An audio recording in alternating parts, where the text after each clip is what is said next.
ஆடையில் வடிவமைக்கப்படுகின்ற அந்த டிசைன்கள், உருவப்படங்கள் முற்றிலுமாக மார்க்கத்திற்கு எதிரானது.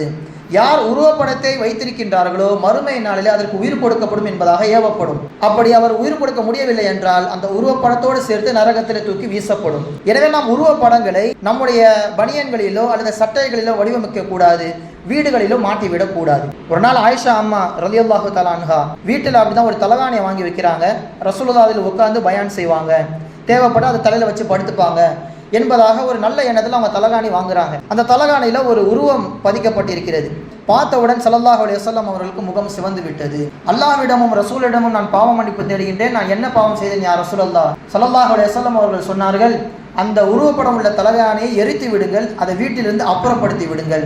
இன்னல் பைத்தல்லதி ஃபீஹி சுவரு லா ததுகுலுல் மலாயிகா. எந்த வீட்டிலே ஒரு உருவப்படம் இருக்கின்றதோ அங்கே மலக்குமார்கள் வரவே மாட்டார்கள். நம்மை பாதுகாக்கவும் மலக்குமார்கள் இருக்கிறார்கள். சுமார் ஒரு நபருக்கு 10 நபர்கள் மலக்குகளிலிருந்து பாதுகாப்புக்காக வேண்டி கொடுக்கப்படுகிறார்கள்.